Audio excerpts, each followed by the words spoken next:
Bien. Sí. Sí, yo nos hemos dado cuenta. ¿Qué tal?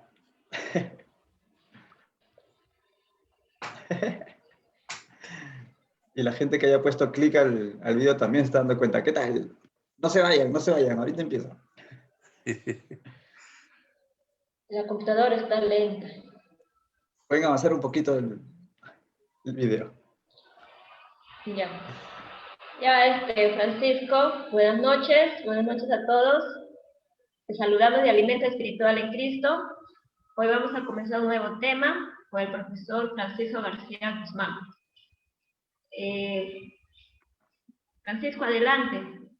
No sé si fue una parte. ¿Yo hago la oración o usted? Ya. Tú hazla, está bien. Ya, entonces oremos. Padre Santo, te doy gracias, Señor, por este momento. Gracias por la oportunidad.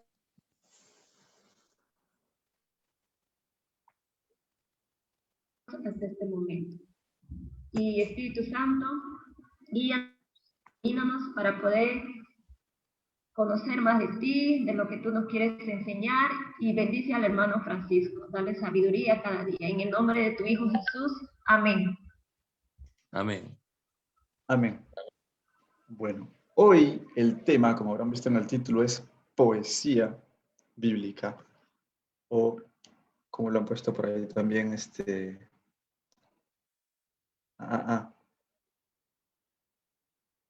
libros poéticos, ¿no? Libros poéticos o poesía bíblica.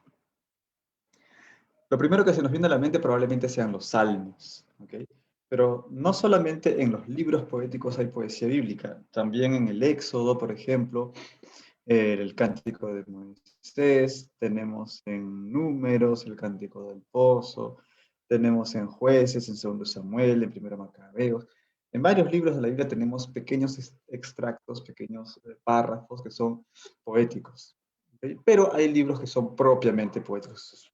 Todo es poesía. ¿Sí? Y el libro de más capítulos, se podría decir, que hay en la Biblia es el libro de los Salmos, precisamente. Es un cancionero, es un salterio, es una compilación de cánticos. ¿Sí? Los Salmos son cánticos. ¿Por qué? Porque el salterio era un instrumento, de hecho, era un instrumento que acompañaba los cantos. Y se llama salterio también al conjunto de estos salmos.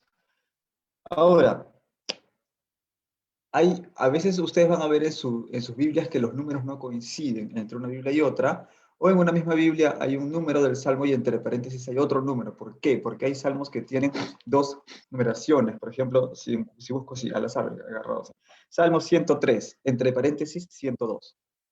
¿Por qué? ¿Qué pasó? Bueno, eso tiene que ver con la famosa división del canon, que siempre menciono en prácticamente todas las charlas, ¿no? Este canon hebreo y el canon griego, ¿no? Entonces, en la Biblia hebrea vamos a tener una numeración y en la Biblia griega vamos a tener otra numeración. Al principio está igual, hasta el Salmo 8 está igual. Pero ¿qué pasa? Tengo algo en la nariz. No me deja respirar bien. No estoy con COVID, por si acaso. Entonces, pero... Uy.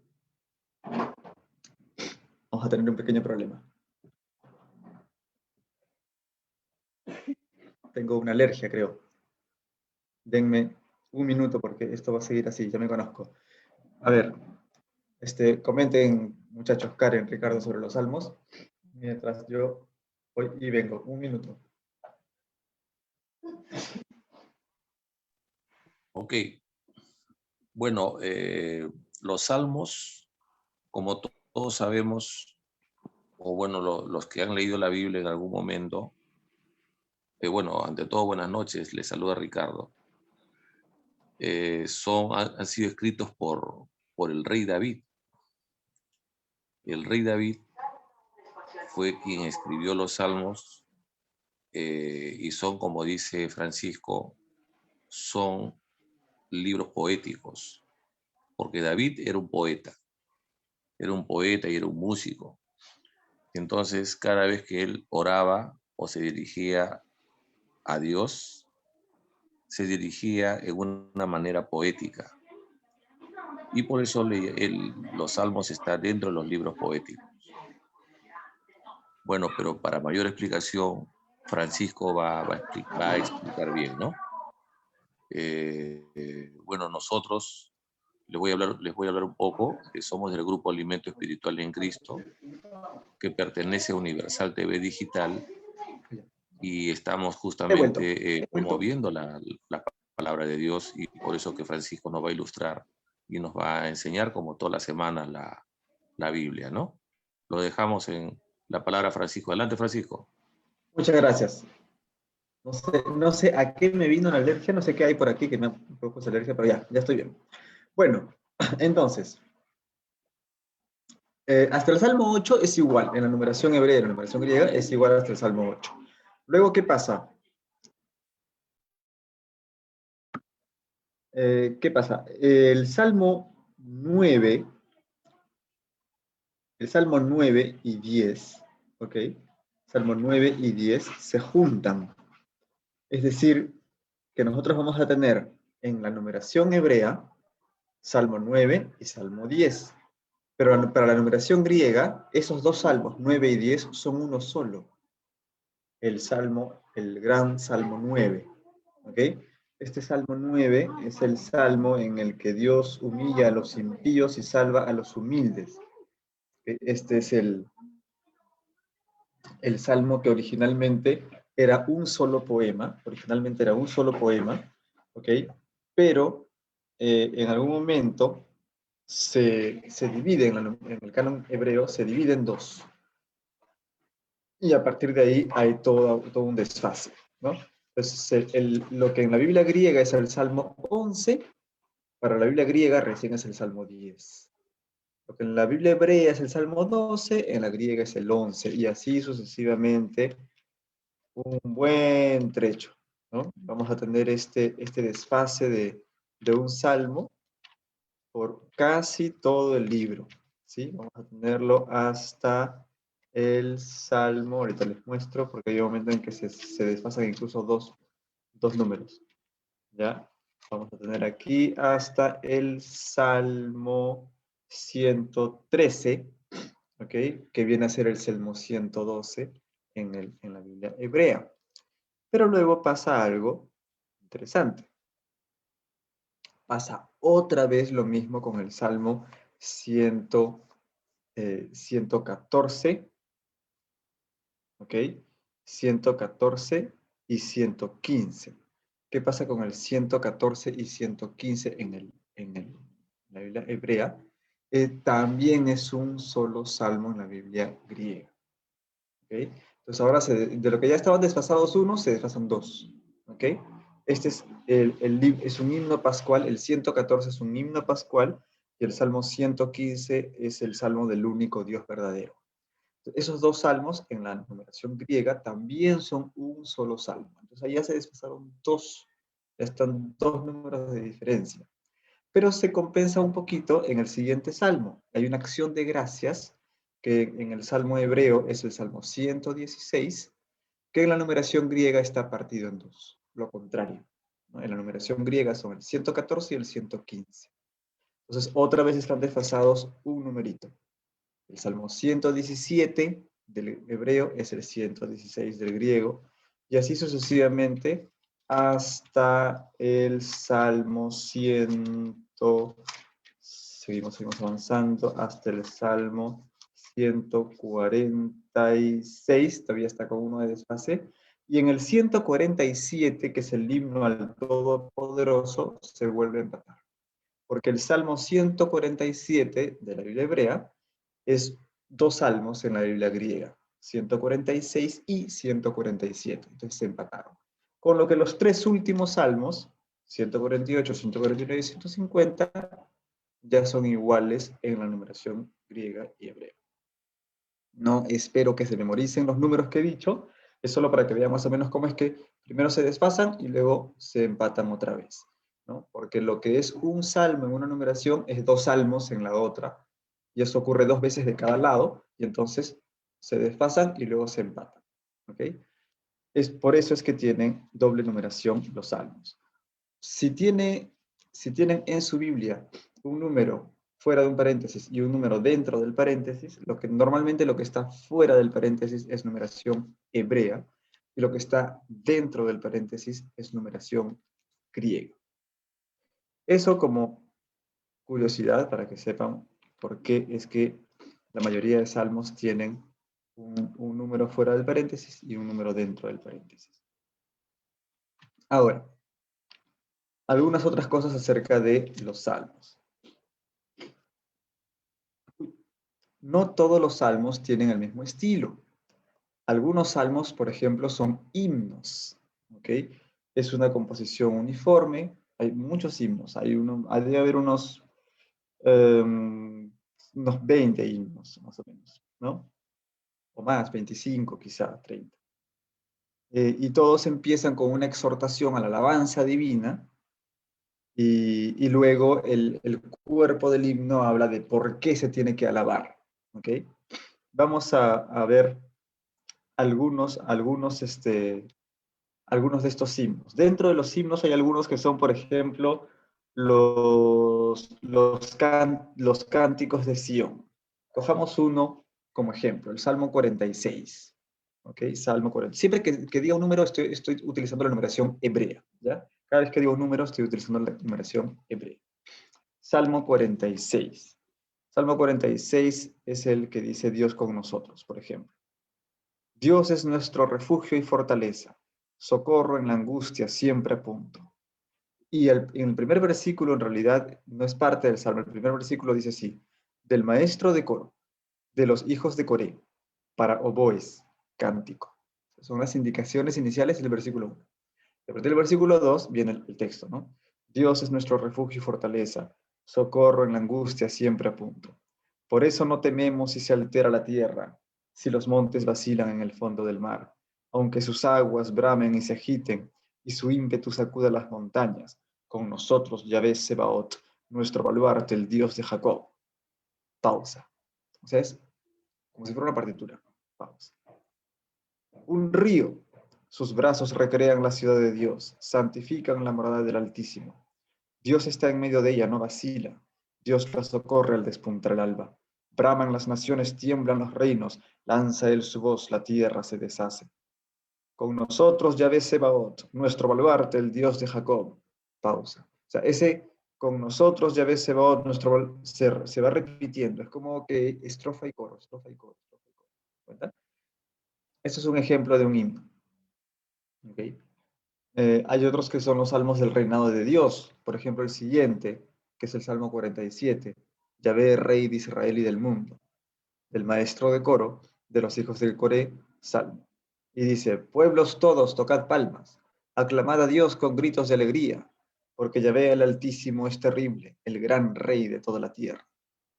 Somete pueblos a nuestro yugo, naciones pone a nuestros pies.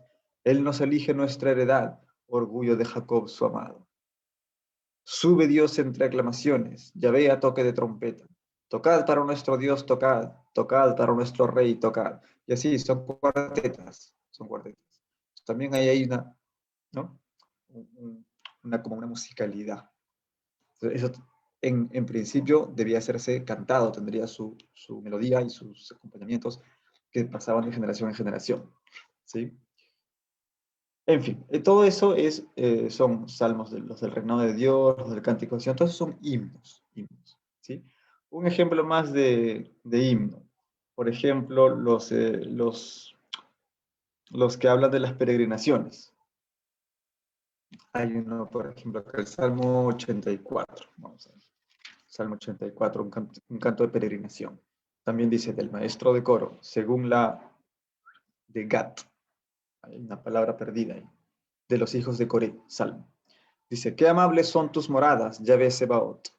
Mi ser languidece anhelando los atrios de Yahvé. Mi mente y mi cuerpo se alegran por el Dios vivo. Hasta el gorrión ha encontrado una casa, para sí la golondrina un nido, donde poner a sus crías. Tus altares, Yahvé Sebaot, Rey mío y Dios mío. Dichosos los que moran en tu casa y pueden alabarte siempre. Dichoso el que saca de ti fuerzas, cuando piensa en las subidas. Pausa. Esas subidas eran justamente las peregrinaciones hacia el monte Sión, hacia Jerusalén. Y etcétera, ¿no? Sigue todavía.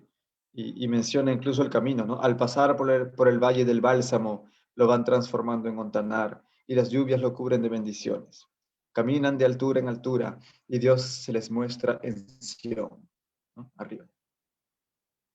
Yahvé, Dios Sebaot, escucha mi plegaria, hazme caso, oh Dios de Jacob. Pausa. Y de ahí sigue, ¿no? Entonces, esos 3 salmos que he leído a medias, no los he leído completos, son ejemplos de himnos. Ese es un grupo de salmos. No está en orden, ¿okay? Los himnos están así salpicados en todo el salterio. Pero es un grupo de salmos, un tipo de salmo que son los himnos. ¿Sí? Vamos a hablar de 4 tipos, digamos. El segundo tipo de salmos son las súplicas, ¿ya? Las súplicas son salmos de sufrimiento, son lamentaciones, no el libro de lamentaciones, del cual vamos a hablar después, sino son en sí lamentaciones, súplicas, sufrimiento, ¿no?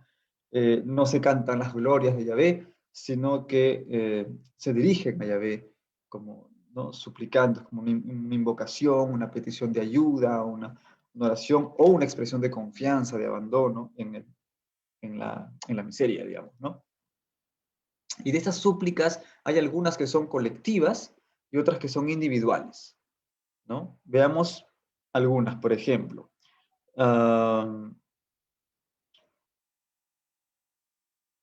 ¿Se acuerdan que en la historia que hemos estado narrando, ¿no? Habían los 2 reinos que cayeron y fueron desterrados, etcétera? Bueno, en esos contextos es que muchas veces se escribían estos salmos también, ¿no? En contextos dolorosos. Entonces, por ejemplo, acá tenemos el Salmo 74, ¿no? El Salmo 74 que refleja la ruina del reino del sur, por ejemplo. Salmo 74. Y dice así: lamentación tras el saqueo del templo, ¿no? Poema de Asaf. ¿Por qué nos rechazas, oh Dios, para siempre, y humea tu cólera contra el rebaño que apacientas? Piensa en la comunidad que antaño adquiriste, la que tú rescataste, tribu de tu propiedad, y del monte Sión donde pusiste tu morada. Guía tus pasos a estas ruinas perpetuas, al santuario devastado por el enemigo. Rugían tus adversarios en tu asamblea, colocaban como señal sus enseñas, destrozaban como quien va penetrando con hachas en la espesura del bosque. Cercenaron todas juntas sus jambas, con hacha y martillo desgajaban, prendieron fuego a tu santuario, profanaron por tierra tu gloriosa mansión. Está describiendo, ¿no? el saqueo del templo, cuando cae el reino del sur y son llevados cautivos a Babilonia después de esta destrucción. Y le habla a Dios en segunda persona: ¿por qué nos rechazas, oh Dios? ¿No? Le habla a Dios en segunda persona. Otras son súplicas individuales, ¿no? Y esas son un montón, son muy numerosas dentro de lo que son los salmos. Individuales por el tono, ¿no? Y por la forma, del texto. No es como que un rey está hablando en singular, digamos, representando a su pueblo, no. Es una persona, ¿no? Algunas han sido adaptadas como que es una persona simbólica que es en realidad la nación, pero otras muchas son simplemente personales, ¿no? Y aquí una muy conocida es el Salmo 51, por ejemplo, ¿no? ¿Dónde está? El Salmo 51 del Miserere, ¿no? Del maestro de coro, Salmo de David, cuando el profeta Natán lo visitó después de haberse unido a aquel a Betsabé. Piedad de mí, oh Dios, por tu bondad, por tu inmensa ternura borra mi delito. Lávame a fondo de mi culpa, purifícame de mi pecado. Pues yo reconozco mi delito, mi pecado está siempre ante mí. Contra ti solo pequé, lo malo a tus ojos cometí. Porque seas justo cuando hablas e irreprochable cuando juzgas. Mira que nací culpable, pecador me concibió mi madre, etc. Son cuartetas también. Cuartetas. es un poquito más largo. Este salmo, ¿no? Pero se nota ese tono íntimo, personal. Es una súplica individual. Por aquí, algunas son como que un tono mixto, que es individual, pero parece que es simbólicamente individual y en realidad es colectivo.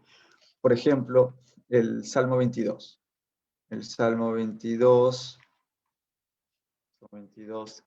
que es conocido porque es el salmo que estaba empezando a rezar Jesús en la cruz, ¿no? Es el sufrimiento y la esperanza del justo, del maestro de coro, sobre la sierva de la aurora. ¿Okay? Salmo de David. Dice, Dios mío, ¿por qué me has abandonado? Estás lejos de mi queja, de mis gritos y gemidos. Clamo de día, Dios mío, y no respondes, también de noche sin ahorrar palabras. Pero tú eres el santo entronizado en medio de la alabanza de Israel. En ti confiaron nuestros padres, confiaron y tú los liberaste. A ti clamaron y se vieron libres, en ti confiaron sin tener que arrepentirse. Entonces ven que a veces habla en singular porque me has abandonado, mi queja, mis gritos y gemidos. Y a veces dice en plural, nuestros padres, ¿sí? Y luego vuelve al singular, yo en cambio soy gusano, no hombre, soy afrenta del vulgo, etc. Entonces, eso da a entender que de alguna manera es individual y de alguna manera es colectivo. Entonces es como que simbólicamente individual adaptado al pueblo. No es como que el pueblo reza como si fuera una sola persona. Entonces ahí tenemos varios salmos también de ejemplo del segundo tipo, de las súplicas, ¿no? Las súplicas. Entonces tenemos los himnos y las súplicas. Luego hay un tercer tipo que son las acciones de gracias, ¿no? Algunos no son muchos, son algunos, ¿cuántos serán? 15, 20 salmos que son acciones de gracias, que rara vez son colectivos. Estos son acciones de gracias personales, individuales, ¿sí?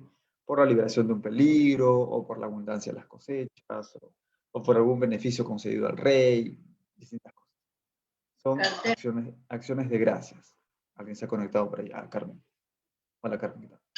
Hola. Entonces, ahora, algunas de las súplicas podían concluir con una acción de gracias, lo cual expresaba la confianza en Dios, porque cuando tú pides algo a Dios, ya lo agradeces como que ya te lo concedió, ¿no? Esa es la actitud de fe, ¿no?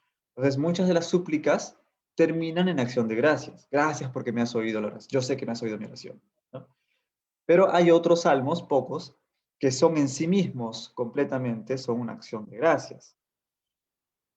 Un ejemplo, vamos a ver por acá, el Salmo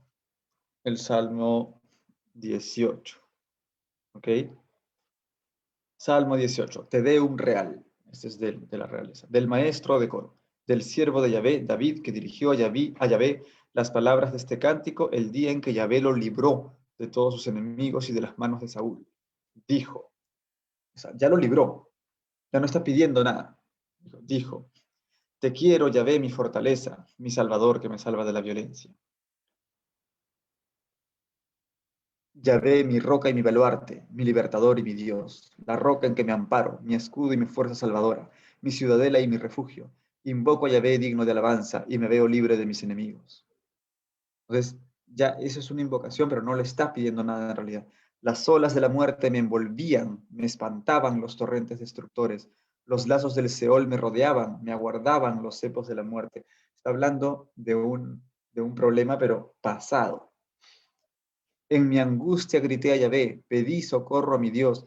Desde su templo escuchó mi voz, resonó mi socorro en sus oídos. O sea, ya lo escuchó. Él está cantando una acción de gracias porque tuvo un problema y Dios lo escuchó. Eso es problema pasado. ¿Okay?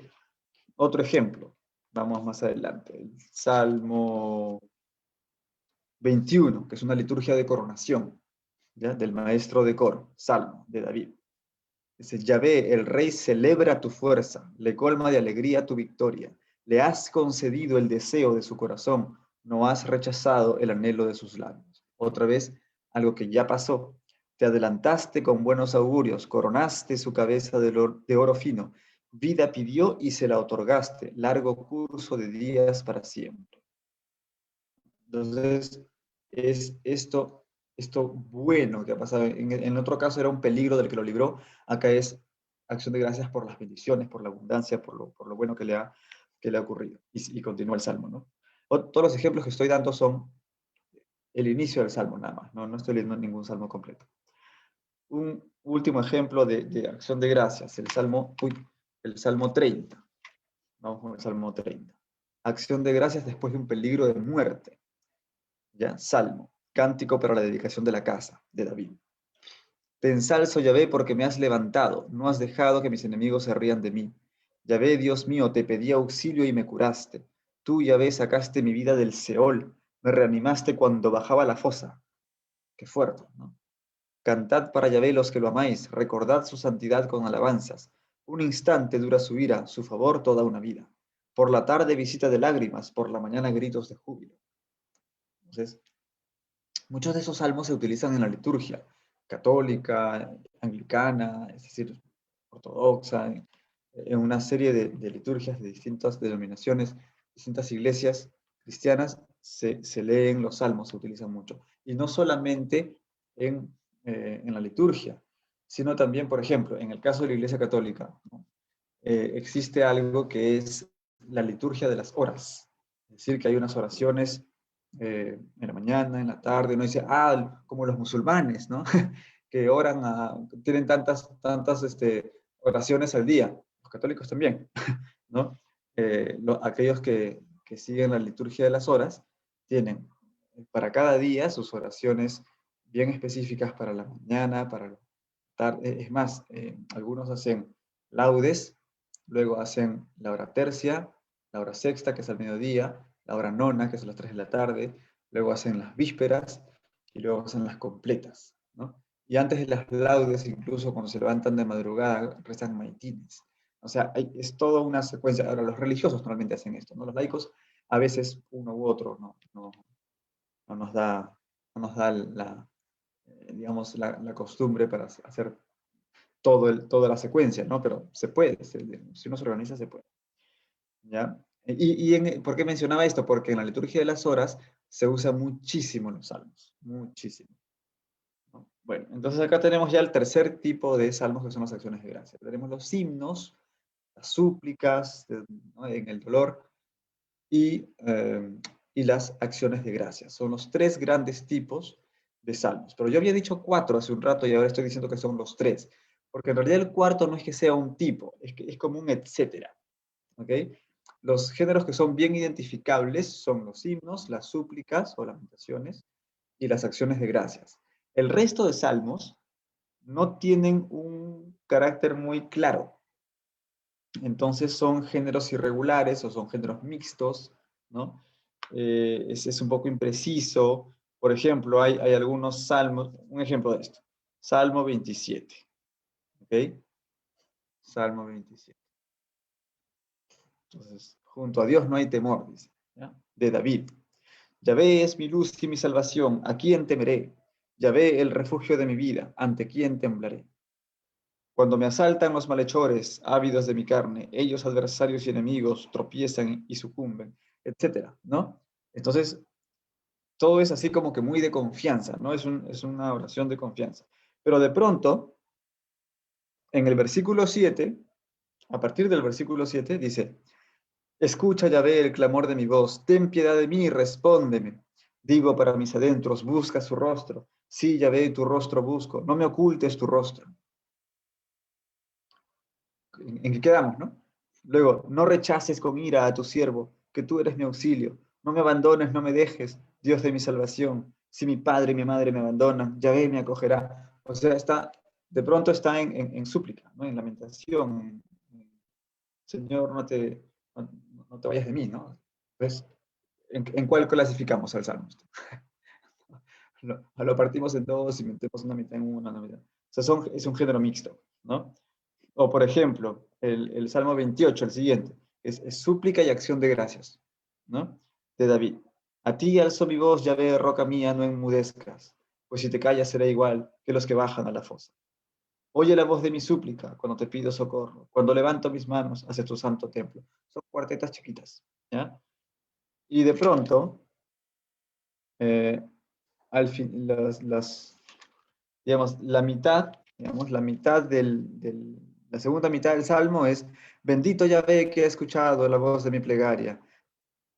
Ya es acción de gracias. Todo el resto. Yahvé es mi fuerza y mi escudo, en él confía mi oración, su ayuda me llena de alegría, le doy gracias con mi canto.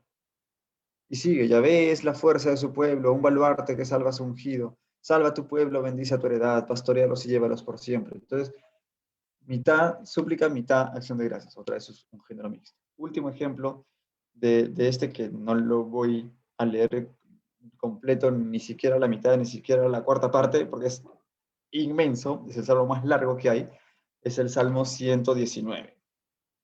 ¿Ok? El Salmo 119 es un himno a la ley. Entonces, entonces es un himno. Entonces, si lo clasificamos como himno, pero si leen el contenido, este salmo 119, elogio de la ley divina.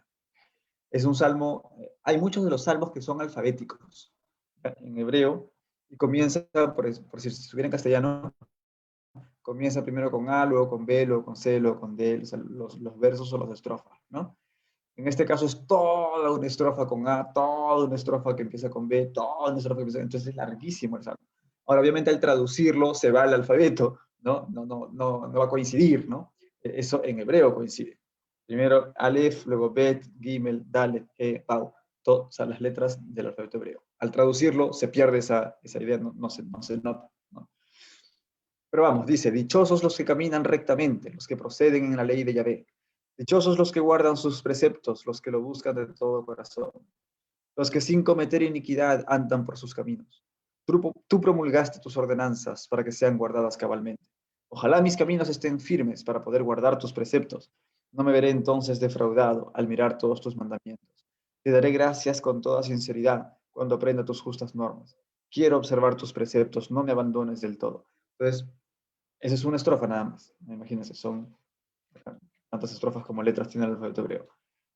Pero, ¿qué pasa? Si ustedes siguen leyendo el Salmo, se van a encontrar con que hay una lamentación individual también, ¿no? Eso era del segundo tipo. Entonces, es un himno, pero tiene una parte que es el segundo tipo. Y luego también expone doctrina de sabiduría. Entonces, es un género irregular, en realidad. Entonces, no hay cómo, no hay cómo clasificar ese salmo, ¿no? Entonces, otros que son como tipo oráculos, el Salmo 2, por ejemplo, es un ejemplo más. Como es más variado este grupo, voy a dar un ejemplo más. Ay, no lo encuentro el Salmo 2. Acá está. El drama mesiánico, ¿no? ¿Por qué se amotinan las naciones y los pueblos conspiran en vano? Los reyes de la tierra se sublevan, los príncipes a una se alían en contra de Yahvé y su ungida. Rompamos sus cadenas, sacudámonos sus riendas. El que habita en el cielo se ríe, Yahvé se burla de ellos, etc. Esto es más un oráculo, como una palabra de profecía, ¿no?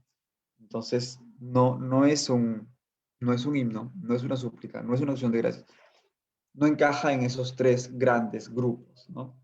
Bueno, el grupo de acción de gracias no es tan grande, pero vamos, en esos tres grupos bien definidos. Entonces ahí tenemos esos cuatro grupos, ¿no? Los tres bien definidos y el etcétera, ¿no? Que no están en orden. No es que del uno al tal son himnos, del tal al tal, no. Están todos mezclados, ¿ya? Bien. Ahora, hay un cierto número de cantos, también que están salpicados por ahí, que son los llamados salmos reales. O sea, no reales de realidad, sino reales de realeza. ¿Ok? Son salmos que tienen mucho que ver con el rey. Entonces, acabo de darme cuenta que no había puesto silencio. Ya, hasta ahora sí. Mi celular no estaba en silencio. Bueno, entonces, en Israel, el rey era ungido. Sabemos que ungido en hebreo es Mashiach, o sea, Mesías. Y en griego es Christos, o sea, Cristo. Mesías, Cristo, son dos palabras, una viene del hebreo, la otra del griego, que significan ambas ungido. Los reyes, los sacerdotes y los profetas en en el Antiguo Testamento eran ungidos, Mesías, Cristos, ¿no?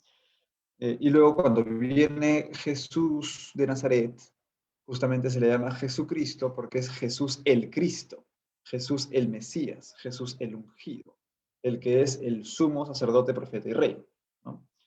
Bien. Entonces aquí se trata de los reyes que son ungidos, es decir, son Mesías, y hay una concepción religiosa distinta de la que había, por ejemplo, en Egipto o en Mesopotamia, ¿no? En Egipto, en Mesopotamia, el rey era también ungido, pero era como que él era Dios, ¿no? Él era el que iba a actuar como un Dios en la tierra, ¿no? Acá en el rey de Israel es un vasallo de Dios, ¿no? Es Dios el que gobierna a través del rey, ¿no? Pero el rey con su libertad, que puede usarla mal, ¿no? Entonces, por eso es que los profetas, no solo hay reyes, sino también profetas, los profetas van y les llaman la atención a los reyes, ¿no? Cuando no están haciendo lo que Dios quiere. Entonces, y por eso a los profetas les va mal y los matan, ¿no? O sea, bueno. Entonces, este es un poquito la lucha de poder, pero de poder espiritual, ¿no? En este asunto de reyes y profetas. Bueno, y había falsos profetas también. Entonces, es todo un asunto. Bueno, entonces en los salmos, en varios de los salmos, también se aprecia cómo es que se ensalza la figura de la realeza, ¿sí? Um, y también se habla del reinado de Yahvé, o sea, Dios como rey. ¿Qué más? Bueno, desde el judaísmo los salmos se han usado mucho en la liturgia, como he mencionado, para el cristianismo, en el judaísmo obviamente también. Ahora, ¿quién escribió los salmos? Muchos dirán, David. Y claro, muchos de los salmos son atribuidos a David. En los títulos, por ahí en algunos de los que he mencionado, incluso que he leído todos los títulos, es decir, todos los títulos de los salmos que he leído como ejemplo, algunos decían de David, ¿no? Hay exactamente 73 salmos que son explícitamente atribuidos a David. 12 son atribuidos a un tal Asaf. Otros 11 son atribuidos a los hijos de Coré, ¿sí? Y algunos salmos aislados son atribuidos a otras personas como Imán, Etán, o Yedutún, a Moisés, a Salomón, incluso se ha conectado una señorita Alexandra. Bienvenida, Alexandra. Y los títulos de la versión griega no siempre coinciden con la versión hebrea. Otra vez volvemos a este eterno dilema entre el canon hebreo y el canon griego. Entonces, si seguimos el canon griego, ya no son 72, ya no son 73, perdón, sino 82 salmos atribuidos a David, ¿no? Y hay una versión siríaca que es distinta también. O sea, no tenemos la certeza absoluta de cuáles fueron los salmos y cuántos fueron los salmos que realmente David compuso, ¿no? Y estos títulos quizá tampoco se referían exactamente a los autores de los salmos, ¿no? Sino probablemente alguna relación del salmo con el personaje. No tenemos tampoco esa certeza, quizá por la conveniencia del tema o quizá porque era parte de una colección que estaba puesta bajo su nombre, porque estos salmos muchas veces pertenecían a colecciones previas más pequeñas, ¿no? Como los salmos de las peregrinaciones, por ejemplo, ¿no? Entonces, todas estas ideas se fueron juntando hasta tener el gran salterio que tenemos ahora de 150 salmos, ¿no? Antes había colecciones parciales. Así se fue formando el salterio, ¿no? Por ejemplo, el Salmo 72,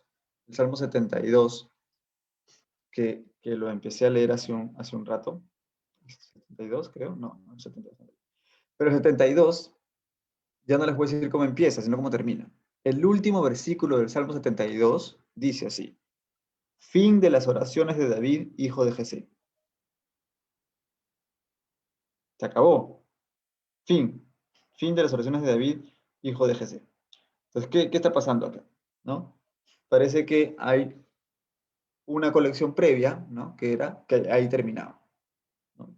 Y lo mismo pasa con el salterio de Asaf, si juntamos los salmos, perdón, que están atribuidos a Asaf, si juntamos los salmos que están atribuidos a los hijos de Coré, ¿no? Eran como pequeños cancioneros, ¿va?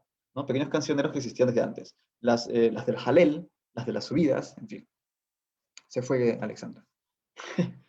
Ya. Y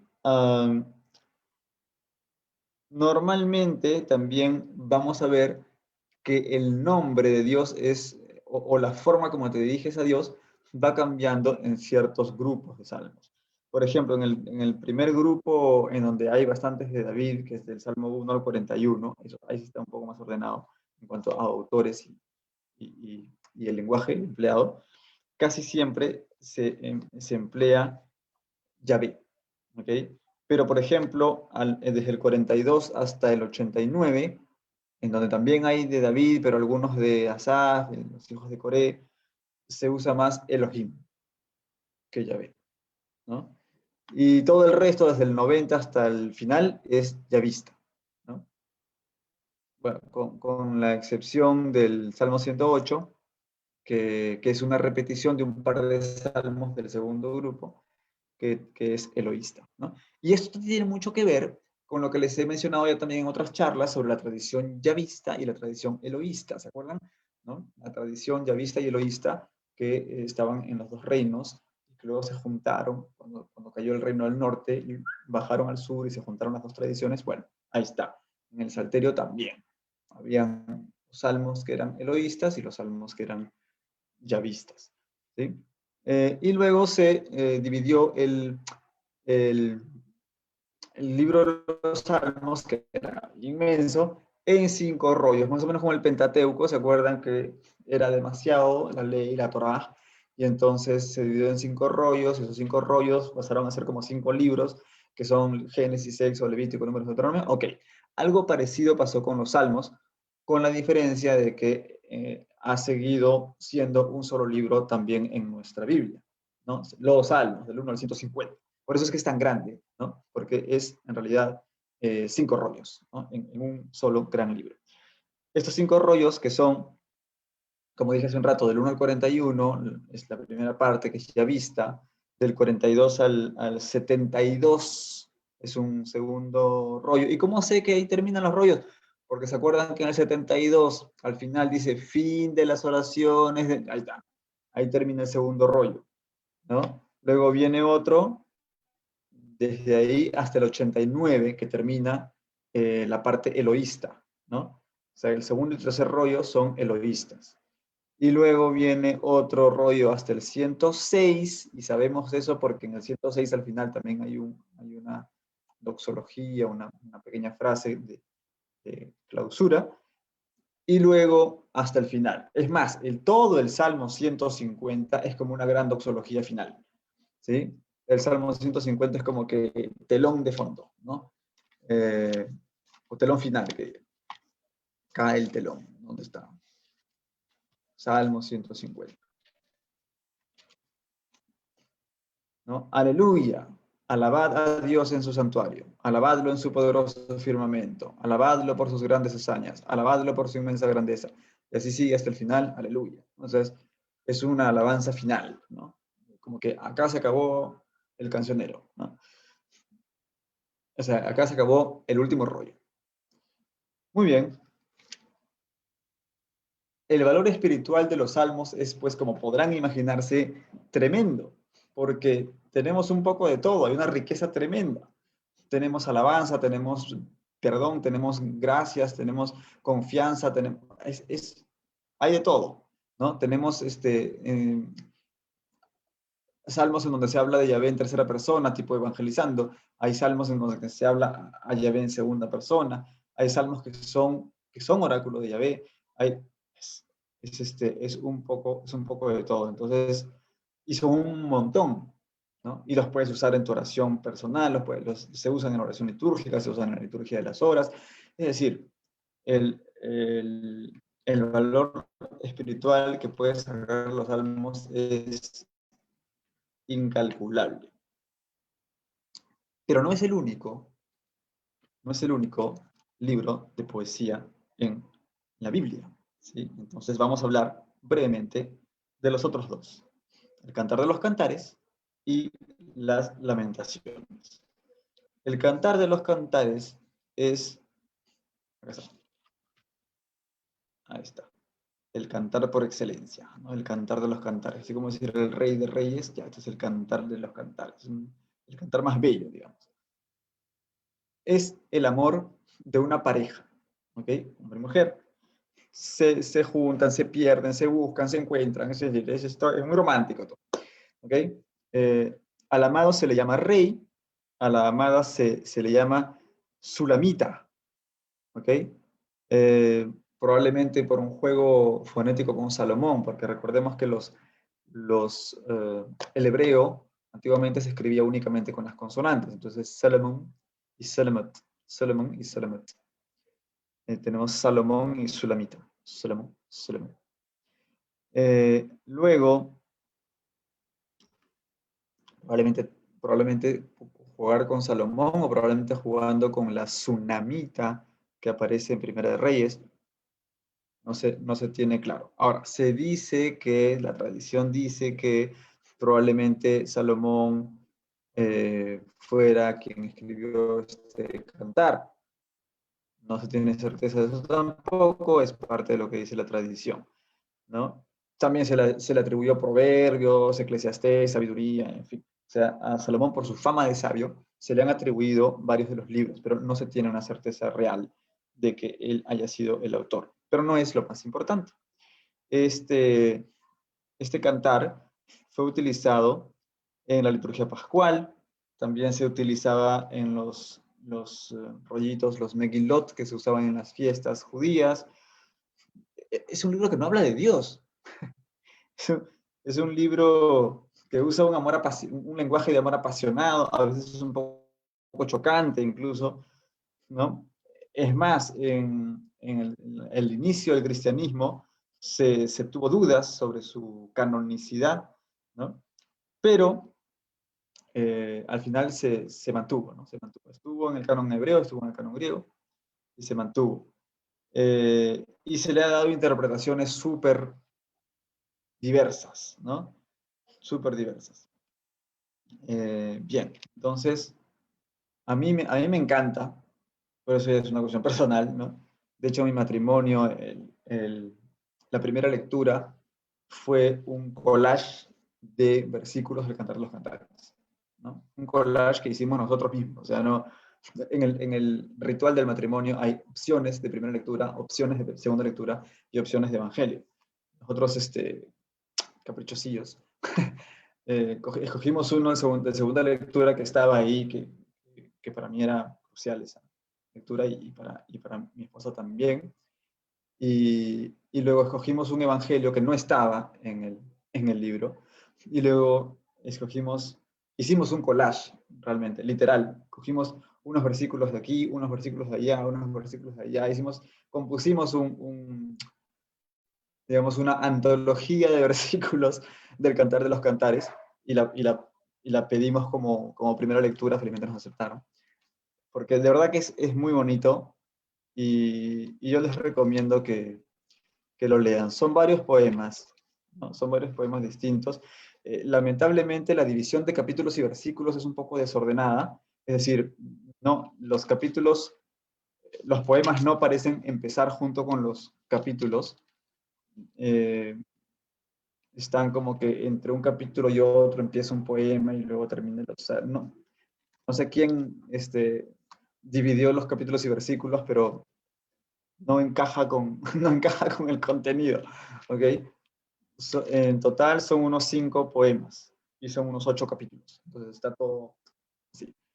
Y hay un epílogo al fin o unos apéndices. Bueno, yo les recomiendo que lo lean y si tienen enamorado, novio, esposo, que lo lean juntos, ¿no? Es muy bonito. Y por último están las lamentaciones, otro de los megilot, de los 5 rollitos de los megilot que se leían en las fiestas y se leen aún en las fiestas judías, las lamentaciones. Esas sí coinciden exactamente capítulo con lamentación. Son 5 capítulos, 5 lamentaciones. Ahí sí, el que dividió los capítulos y versículos estuvo más, más atento. Entonces son 5 capítulos, 5 lamentaciones. Cada capítulo, una lamentación. Ahora, aquí era mucho más fácil de dividir porque estas lamentaciones son como esos salmos que mencioné que eran alfabéticos, ya, las lamentaciones también son alfabéticas, ¿no? Tienen estrofitas pequeñas, cada una, y cada estrofa empieza con una de las letras en orden del alfabeto hebreo. Aleph, Bet, Gimel, Dalet, He, Vav, Zain, Yet, etc. ¿Ok? Entonces, bueno, esas son las lamentaciones. Estas lamentaciones se le atribuyen a Jeremías. ¿Ok? Por eso en algunas Biblias van a encontrar lamentaciones justo después del profeta Jeremías y no con la lírica, no entre los, o sea, no con salmos y cantares, sino con los proféticos, porque se le atribuyen a Jeremías. Pero en realidad no es un libro profético, entonces no tendría por qué estar entre los libros proféticos. Es un libro lírico, es poético, ¿sí? Ahora, ¿por qué se atribuye a Jeremías esto? Si leemos Segundo de Crónicas 35-25, ya hablamos de este libro en otra charla, Segundo de Crónicas 25-35,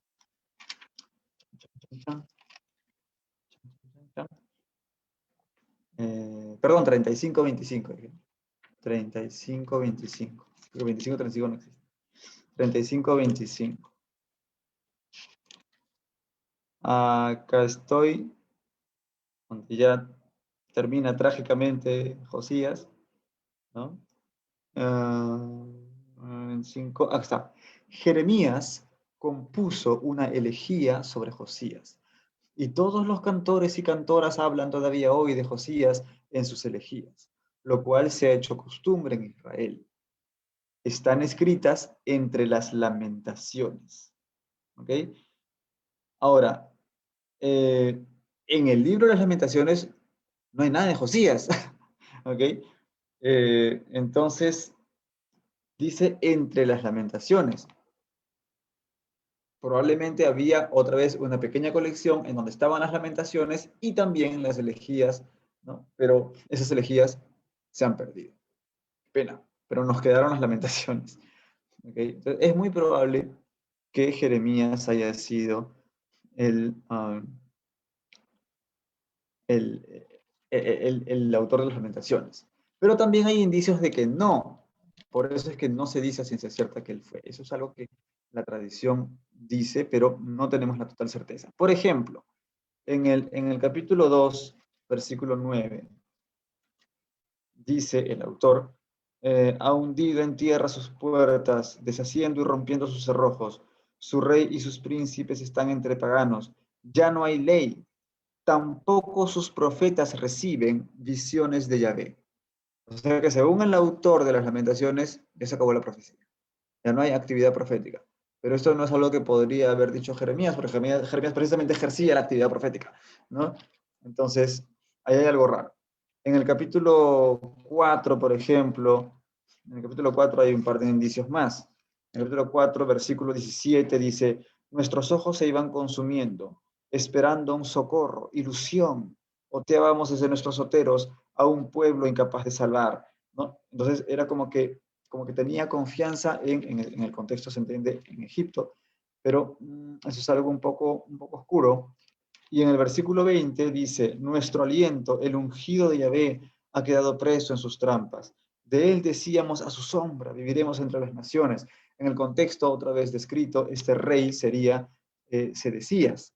Pero si vemos los libros de los reyes, las crónicas, vemos que entre Jeremías y Sedecías no había relaciones, entonces Jeremías no podría estar diciendo eso de Sedecías, oh sí, nosotros pensábamos que el rey, el ungido, oh. No. Entonces, ese tipo de cosas, ¿no? Hacen pensar que a lo mejor no fue, ¿no? Jeremías, pero podría ser también algo irónico, podría ser parte del recurso poético, podría ser que estaba diciendo lo que el pueblo pensaba en ese tiempo. Hay muchas interpretaciones. Entonces, ¿será de Jeremías? ¿No será de Jeremías? ¿Quién sabe? Pero tenemos en cualquier caso estas estas lamentaciones, que parecen sí que es de un solo autor, sea Jeremías o quien sea, parece que es un solo autor que está componiendo estas lamentaciones después de la ruina de Jerusalén, ¿no? Que ya les he mencionado hace un momento y que les he mencionado en otras charlas en el año 587 a.C., cuando destruyeron el templo y se llevaron deportados a todos a Babilonia, bueno, no a todos, a muchos a Babilonia, ¿no? Entonces, en ese contexto, la destrucción del templo, ¿no? Que se usa, que se compone este libro de las lamentaciones. De hecho, en la Iglesia Católica, por ejemplo, lo usan para la Semana Santa, para evocar el drama del Calvario, ¿no? Bueno, entonces eso sería lo correspondiente a los salmos, el cantar de los cantares y las lamentaciones, que son los 3 libros de lírica, por decirlo, de poesía, los libros poéticos. No sé si Karen, Ricardo, Carmen tengan algún comentario, pregunta, alcance. Si alguien desea abrir los micros. Muy interesante, Francisco. Está más claro que el agua. Las explicaciones de salmos, lamentaciones y cantares, ¿no? Ese libro Cantares es bonito. Es un libro poético también, ¿no? Y gracias por la recomendación, lo voy a leer más. De Cantares. Léelo con Ricardo, léelo con... Sí. Francisco, dime, ¿Qué pasa, Ricardo? una preguntita. Si bien es cierto, los Salmos fue escrito tiene varios autores, pero el principal creo que fue David, como tú bien dices. Dime, las personas se preguntan quizás, ¿no? ¿Por qué en este caso Samuel eligió a David? ¿Y cómo así le salió mal la elección de cuando lo eligió también a Saúl? ¿No? ¿Por qué tuvo que elegirlo a David? Y un poquitito de repente quisiera de repente que como un resumen del principal autor de los Salmos, ¿no? Para que el público televidente quizás pueda saber, ¿no? ¿Quién es Es lo que pasa con nosotros mismos, es lo que pasa con nosotros mismos, ¿no? Dios nos elige para una misión determinada y no necesariamente cumplimos a cabalidad con esa misión, ¿sí? Entonces, Dios elige y escribe derecho en líneas torcidas, como se dice, ¿no? Entonces, elige a David. David en una gran parte de su vida se porta bien, luego se porta mal, luego se arrepiente, ¿no? Entonces, es parte de lo que nos pasa a todos, ¿no? En algún momento nos portamos bien, en algún momento nos portamos mal, en algún momento nos arrepentimos y tratamos de mejorar.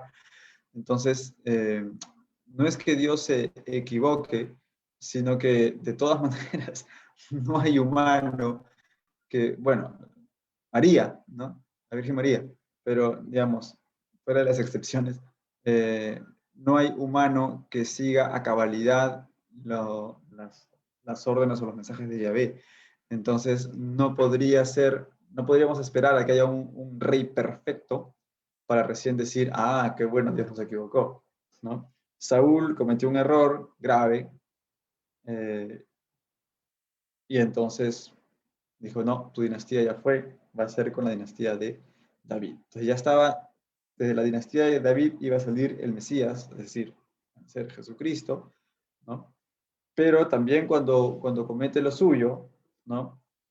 De estar con una mujer casada y luego mandar al peligro al esposo en la esperanza de que lo maten, y efectivamente lo matan, o sea, es terrible, ¿no? Es terrible. Ahora, claro, que desde nuestros ojos, digamos, de este tiempo, ¿no? La gravedad del hecho nos parece aún más atroz, ¿no? Porque tenemos mucho más conciencia de los derechos humanos y qué sé yo. Pero, digamos, en esa época igual estaba mal, ¿ok? Pero digamos que eran cosas eran tentaciones típicas de un rey, ¿no? Si se puede decir así. Pero igual viene el profeta Natán y lo sacude, ¿no? Porque le juega muy bien, ¿no? Natán cuando se presenta no le dice, tú rey que has hecho esto y lo otro y lo demás allá, no, le cuenta una historia como si no fuera cosa de David, ¿no? Le dice, había dos vecinos, ¿no? Y y bueno, este vecino que tenía un montón de ovejas y un montón de propiedades y esto y el otro, todo solamente tenía una ovejita, pero se encariñó con la ovejita del vecino y le robó la oveja y lo mandó a matar al otro, ¿no? Entonces, y David se indigna, pues, ¿no? No se da cuenta de la analogía que le está haciendo. Y él se indigna y le dice, ¿quién es ese miserable, no? Que venga para acá para ver lo que le va a pasar. Y le dice, eres tú, ¿no? Ese eres tú. Ese es lo que acabas de hacer, ¿no?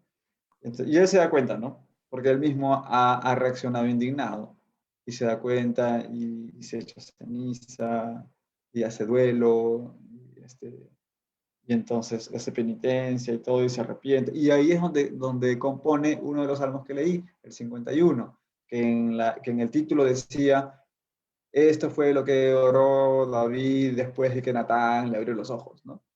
O algo así. Bueno, palabras más, palabras menos, pero es eso. Entonces, el miserere, ¿no? Ahora, Dios ve los corazones y Dios sabe qué tan honesto fue su arrepentimiento, ¿no? Eso no nos toca juzgar a nosotros. No sé por qué estoy con el cargador, ¿no? Pero bueno, por ahí va un poco la cosa, ¿no? No es que Dios se equivoca en sus elecciones. Dios elige personas, que son todas falibles, y luego les da la oportunidad de arrepentirse, ¿no? Y después, en la misma dinastía de David, la mayoría de los sucesores fueron infieles al pacto, ¿no? Uno que otro por ahí, como hemos visto en charlas anteriores, pueden buscar ahí en la fanpage de Alimento Espiritual en Cristo, pueden ir más abajo, y van a encontrar ahí cuando hemos hablado de los libros de Samuel, de los libros de los reyes, ¿no?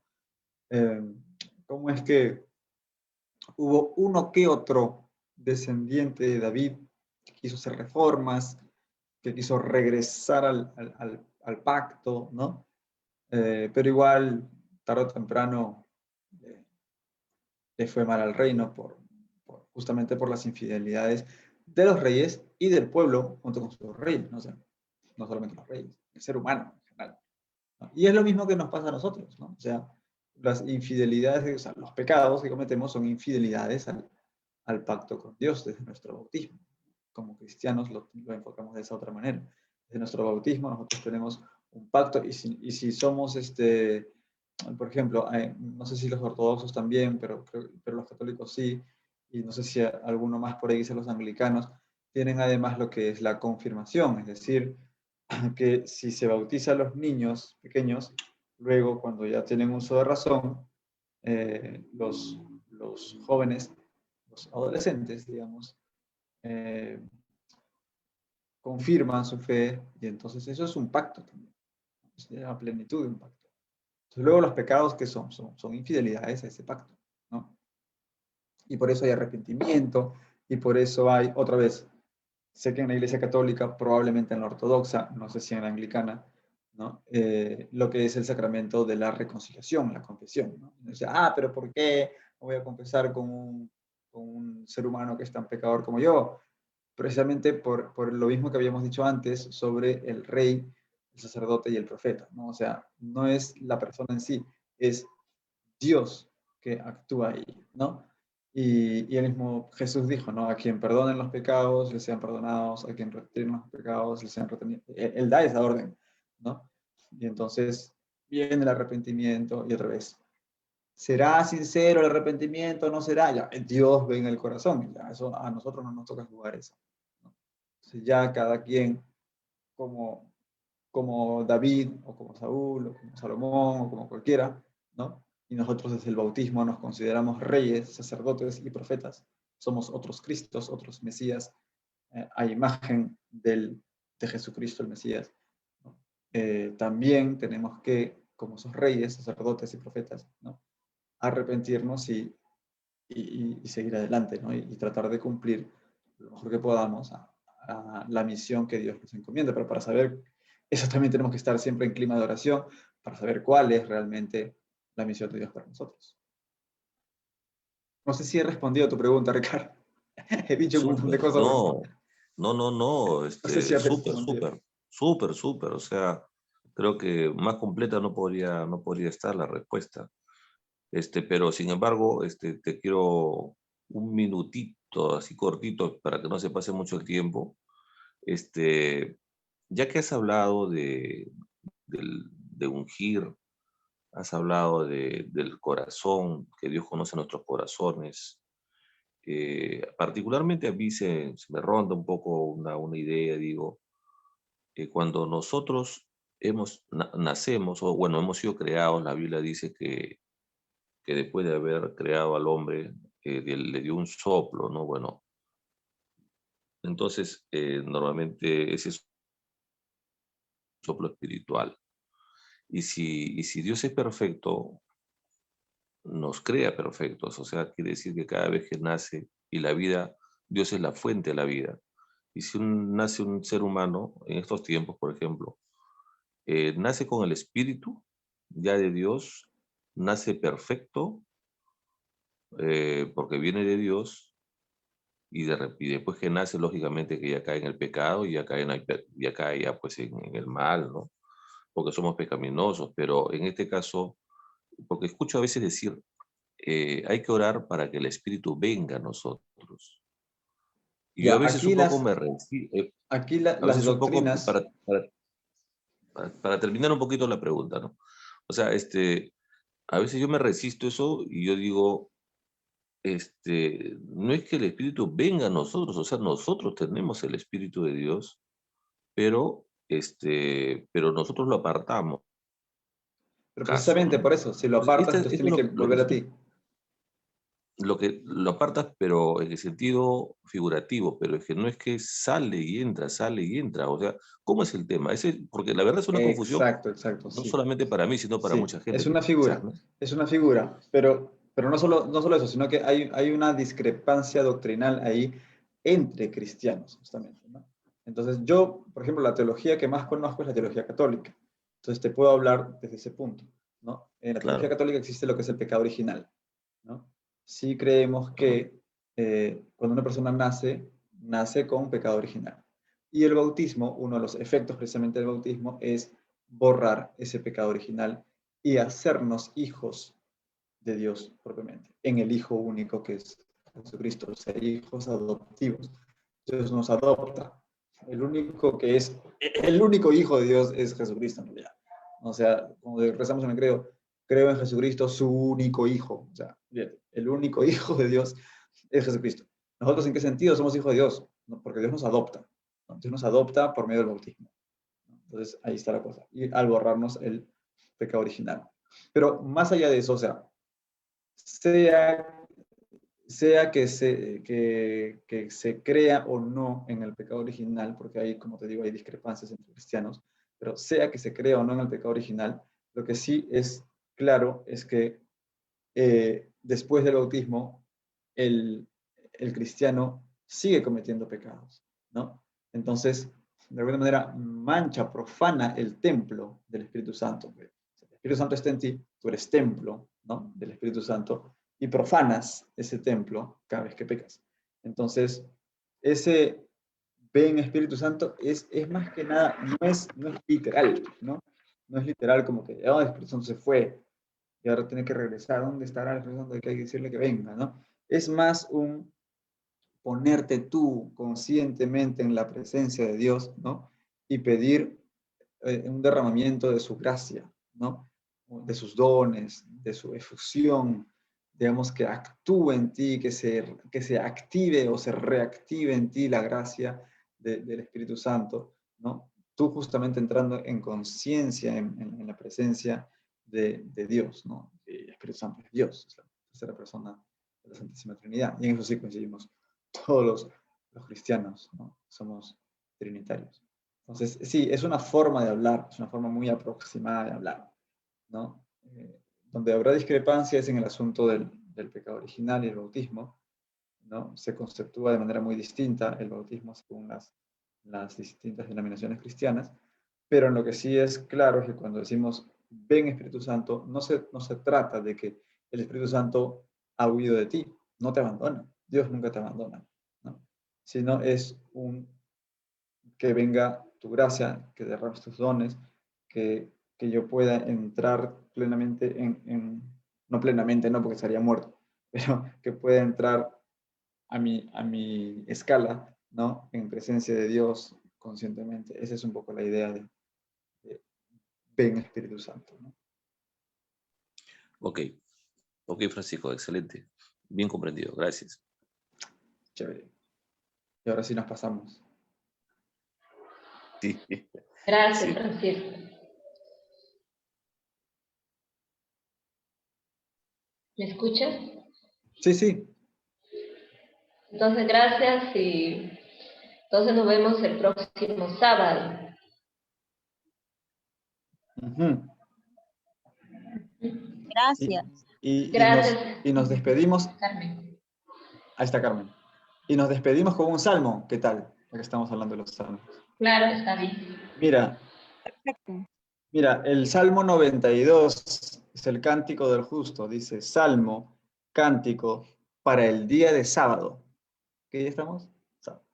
Dice, es bueno dar gracias a Yahvé, cantar en tu honor altísimo, publicar tu amor por la mañana y tu fidelidad por las noches, con el arpa de 10 cuerdas y la lira, acompañadas del rasgueo de la cítara.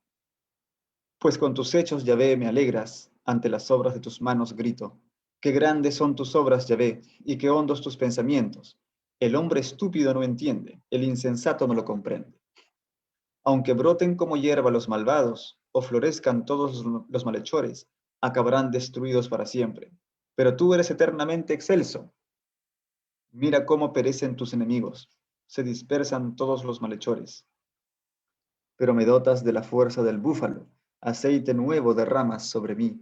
Veré la derrota del que me acecha, escucharé la caída de los malvados. El justo florece como la palma, crece como un cedro del Líbano. Plantados en la casa de Yahvé, florecen en los atrios de nuestro Dios. Todavía en la vejez producen fruto, siguen llenos de frescura y lozanía, para anunciar lo recto que es Yahvé, roca mía en quien no hay falsedad. En el nombre del Padre, y del Hijo, y del Espíritu Santo. Amén. Amén. Buenazo ese salmo. Buenas Ya, noches. Francisco, Gracias, muchísimas Ricardo. gracias. Gracias, Carmen.